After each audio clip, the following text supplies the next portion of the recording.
Hello friends, வணக்கம். விடியலிலேங்கிலிருந்து இன்றைக்கி நம்ம ஒரு குழம்பு வெரைட்டி தாங்க பார்க்க போகிறோம். அதுவும் காய்கறி கிடைக்காத சீசனில் ஒரே ஒரு பொருளை மட்டும் வீட்டில் இருந்துச்சுன்னா சூப்பராக செஞ்சிடலாங்க. ரொம்ப ரொம்ப ஹெல்த்தியும் கூடங்க. ஆனால் சாப்பிடும்போது அவ்வளோ டேஸ்ட்டாக இருக்குங்க. கொஞ்சம் டிஃப்ரெண்ட்டாக தாங்க இருக்கும். இந்த குழம்பு சப்பாத்தி, சாதம் எல்லாத்துக்குமே கரெக்டாக இருக்குங்க. அதாங்க இஞ்சி வச்சு தாங்க நம்ம இன்றைக்கி ரெசிபி பார்க்க போகிறோம். இது சீசன்னால் ரொம்ப கம்மியான ரேட்டில் எல்லா டிபார்ட்மெண்டல் ஸ்டோர்லேருந்து மார்க்கெட் முதற்கொண்டும் எல்லாமே கிடச்சிருக்குங்க. இந்த இஞ்சியில் காரமும் இருக்காது. ஒரு மாதிரி லைட்டாக கசப்பு வரும் பார்த்தீங்களா, நம்ம நார்மல் இஞ்சியில் அந்த மாதிரி கசப்பே இருக்காதுங்க. அது அப்படியே உடச்சி பார்த்தீங்கன்னா நல்ல மணமாக மாங்காய் மணத்தில் இருக்குங்க. டேஸ்ட்டும் சூப்பராக இருக்குங்க. இந்த சைஸ் மீடியம் சைஸில் நான் 2 இஞ்சை இது மாதிரி க்யூப்ஸாக கட் பண்ணிக்கிட்டேன். அடுத்து ஒரு 10 சின்ன வெங்காயமும் ஒரு கைப்பிடி அளவு தேங்காய் நறுக்கி வச்சுருக்கேன். அடுத்து இது 2 டேபிள் ஸ்பூன் வீட்டில் எப்பயுமே அரைச்சி வச்சுருப்போம் இல்லையா, மல்லித்தூள் எல்லாம் கலந்து, அதுவும் ஒரே ஒரு டேபிள் ஸ்பூன் மிளகாத்தூளும் எடுத்திருக்கேன். அதே மாதிரி ஒரு மீடியம் சைஸ் நெல்லிக்காய் அளவு புளியை ஊற போட்டிருக்கேன். இவ்வளோதாங்க. ரொம்ப ரொம்ப சிம்பிளான இன்க்ரீடியண்ட்டில் சூப்பராக காய்கறி இல்லாத நேரத்தில் நம்ம குழம்பு வச்சிடலாங்க.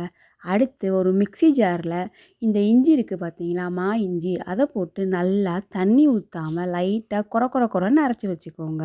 ஏன்னா கொரன்னு இருந்தால் தான் அதை வதக்கி நம்ம குழம்பு ஊற்றி சாப்பிடும்போது அது கடிக்கும்போது அப்படியே மாங்காய் டேஸ்ட்டில் இருக்குங்க. உரப்பு, காரம் எதுவுமே இருக்காதுங்க இந்த இஞ்சியில். அவ்வளோ டேஸ்ட்டாக இருக்கும். சின்ன குழந்தைங்களுக்கு கொஞ்சம் தைரியமாக கொடுக்கலாங்க. அவ்வளோ ஹெல்த்துங்க. சீசனுக்கு மட்டும்தாங்க இது கிடைக்கும். கண்டிப்பாக யாரும் மிஸ் பண்ணிடாதீங்க. வாங்க ரெசிபிக்குள்ளே போகலாம். இப்போ பேனில் 1 டேபிள் ஸ்பூன் நல்லெண்ணெய் யூஸ் பண்ணிக்கோங்க. நல்லெண்ணெய் யூஸ் பண்ணால் தான் ரொம்ப மணமாக இருக்குங்க. இந்த 10 சின்ன வெங்காயத்தையும் ஒரு கைப்பிடி அளவு தேங்காயையும் நல்லா ப்ரௌன் கலரில் வதக்கிக்கோங்க. ஏன்னா இந்த குழம்பு 2 நாள் 3 நாள் நீங்கள் வச்சு சாப்பிட்டாலும் உங்களுக்கு எந்த டேஸ்ட்டுமே டிஃப்ரெண்ட் ஆகாதுங்க. சேஞ்சஸே இருக்காது. அப்படி நம்ம ஃபஸ்ட் டே எப்படி வச்சோமோ அந்த மாதிரி அந்த டேஸ்ட்லேயே அடுத்த நாள் வரையும் இருக்கும். சூப்பராக இருக்கும். கண்டிப்பாக ட்ரை பண்ணி பாருங்கள். இது புது ரெசிபி தாங்க, ஆனால் சூப்பராக இருக்கும். இந்த மாதிரி நல்லா ஒரு லைட் கோல்ட் ப்ரௌன் வர வரையும் 2யுமே நல்லா வதக்கி மிக்சியில் ஆற வச்சுட்டு நம்ம கோர் பேஸ்ட்டாக அரைச்சிக்கணும்.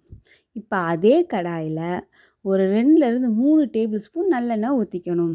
ஊற்றிட்டு அது நல்லா சுட்டு வந்த உடனே கொஞ்சோண்டு கடுகு உளுந்து போட்டு அதுவும் நல்லா பொரிஞ்சு வந்த உடனே முழு உளுந்து இருக்கும் பார்த்தீங்களா, அதையும் போட்டு நல்லா வதக்கிக்கோங்க. இது ஒரு லைட் ப்ரௌன் கலரில் வர வரையும் நல்லா வதக்கிட்டு நம்ம மாங்காய் இஞ்சை அரைச்சி வச்சுருக்கோம் இல்லையா, கொரன்னு. இங்கே பாருங்களேன், உங்களுக்கு இதை காமிச்சிருப்பேன் பாருங்கள் எப்படி இருக்குன்னு பார்த்தீங்களா. இது மாதிரி கொரன்னு அரைச்சதை போட்டு நல்லா வதக்கிக்கோங்க. கொஞ்சோண்டு மணத்துக்காண்டி கருவேப்பிலை சேர்த்துக்கோங்க. இது லைட் கோல்டன் கலரில் மாறுங்க. அது வரை நல்லா வதக்கிக்கோங்க. நம்ம குழம்பு 2 நாள் வச்சு சாப்பிட்றதுக்காண்டி தான் நல்லா வதக்கிக்கிறோம். நல்லா இது மாதிரி வதங்கி வந்தோன்னா லைட்டாக கலர் சேஞ்ச் ஆகிருக்கு பார்த்தீங்களா, அதில் இருந்த எண்ணெய் எல்லாம் லைட்டாக பிரிஞ்சு வந்திருக்கு இல்லையா.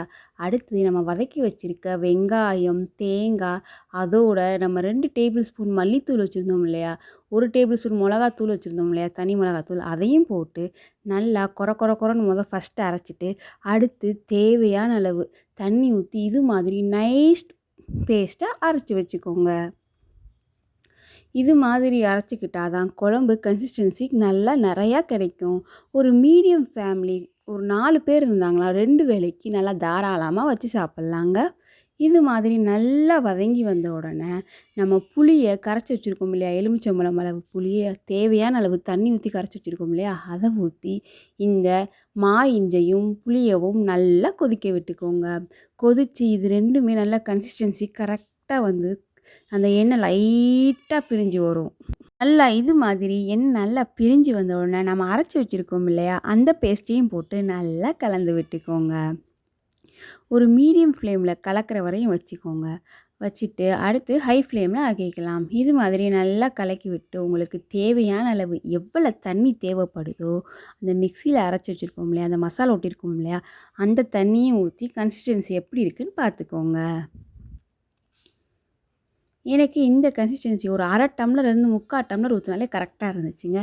அடுத்து தேவையான அளவு கல் உப்பு சேர்த்துக்கோங்க.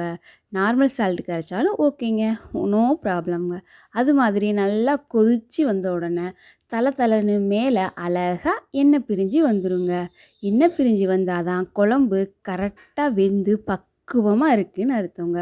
இது மாதிரி நல்லா கொதித்து வந்த உடனே உங்கள் கன்சிஸ்டன்சி இப்போயே பார்த்துக்கோங்க, செக் பண்ணிக்கோங்க. அடுத்து உப்பு இதெல்லாம் கரெக்டாக இருக்கான்னு செக் பண்ணிவிட்டு உப்பை போட்டுக்கலாம். கடைசியாக கொஞ்சோண்டு இந்த இஞ்ச டேஸ்ட்டு கூட்டுறதுக்காண்டி 1 டேபிள் ஸ்பூன் கிட்ட மண்டை வெல்லம் சேர்த்துக்கோங்க. மண்டை வெல்லம் சேர்த்து நல்லா கிளறி விட்டு ஸ்டவ்வை ஆஃப் பண்ணிக்கோங்க. அப்புறம் என்னங்க, சாப்பிட்றது தாங்க வேலை. அவ்வளோ டேஸ்டியாக சூப்பராக செம்மையாக இருந்துச்சு. கண்டிப்பாக ட்ரை பண்ணி பார்த்துட்டு எப்படி வந்துச்சுன்னு கமெண்ட் பாக்ஸில் கமெண்ட் பண்ணுங்கள். லைக் பண்ணுங்கள், ஷேர் பண்ணுங்கள், சப்ஸ்கிரைப் பண்ணுங்கள். அப்போ தான் நான் அடுத்தடுத்து போடுற வீடியோ நோட்டிஃபிகேஷனில் வந்து நிற்கும். நன்றி.